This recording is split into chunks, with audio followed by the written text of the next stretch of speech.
This special person who's up next, I'll tell you what.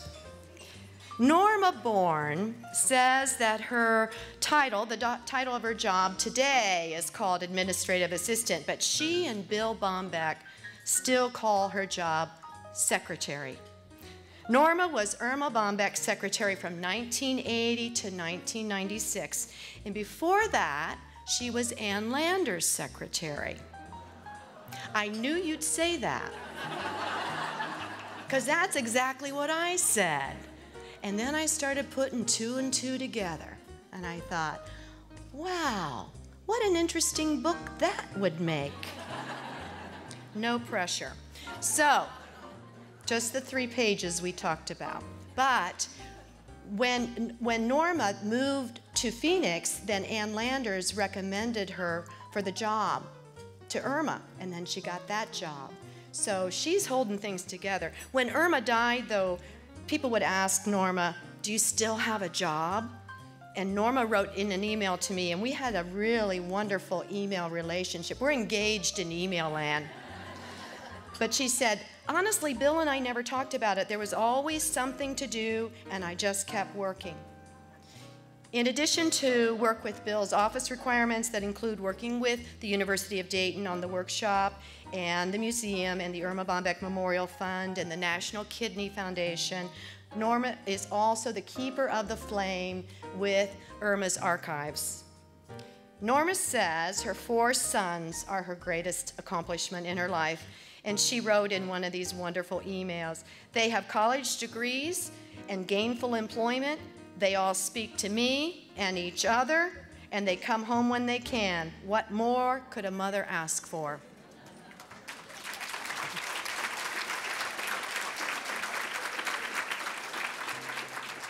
Here's a woman who helps hold people's professional worlds together. And I'm really, really hoping she writes a book called Ann and Erma. Norma Born.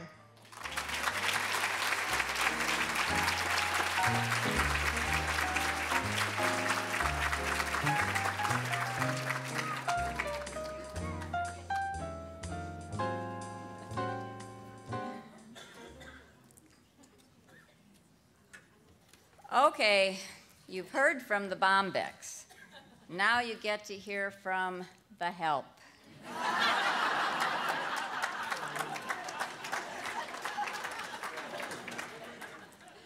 Erma wrote over 4,000 columns during her career.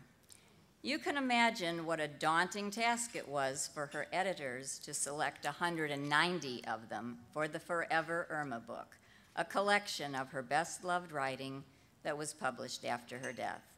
My selection is not in the book, but it's one of my favorites. I don't have to tell you why I chose it. It'll be obvious right away. But first, I'd like to thank Pat Wynne Brown for orchestrating these readings and for constantly assuring me that I could leave my comfort zone and do one. So here it is.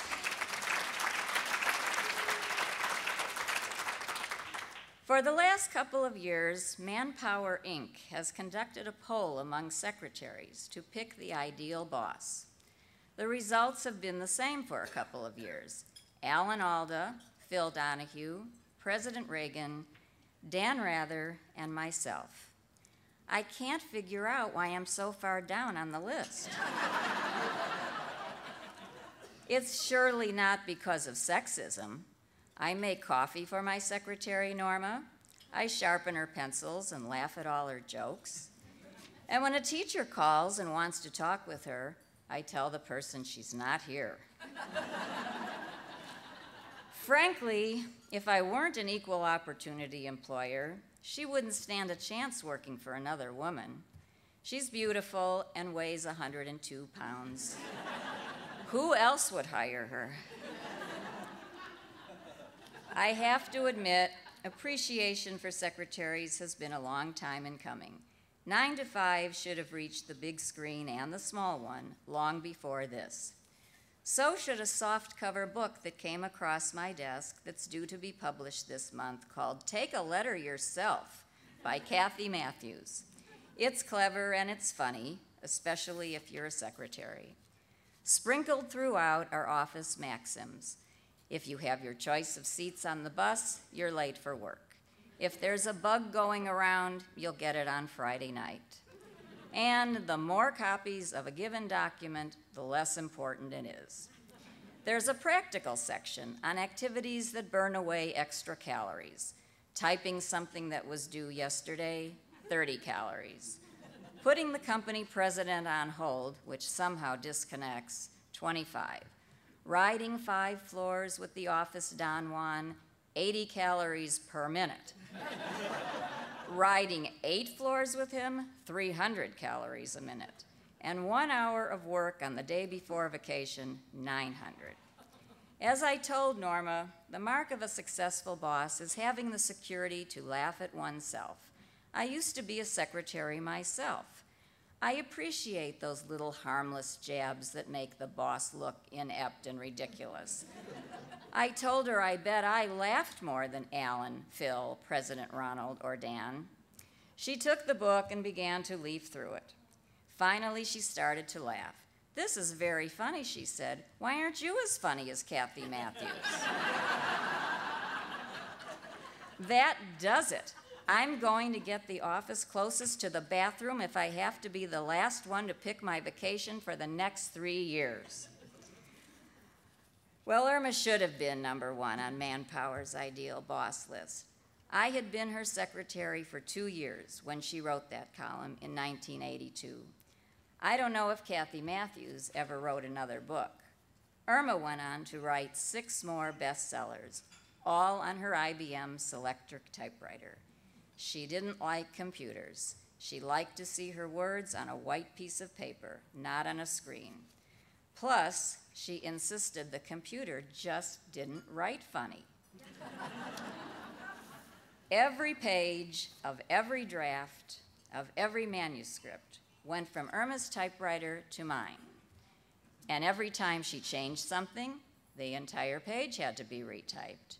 Sometimes the changes altered the pagination, which meant retyping more pages. That could be why I was her secretary for 16 years. This next part's a little repetitive because Pat has already mentioned it, but when Erma died, people kept asking me if I still had a job. I just went to work every day, not knowing if or when Bill would say he didn't need me anymore. Thankfully, for me, that conversation never took place, and now I've been his secretary for 16 years. A computer has replaced my typewriter. Google comes to our rescue when one of us can't remember something. Most of our correspondence is by email. We just switched to online banking this year. The job description has changed. But one thing hasn't. I still have the best boss.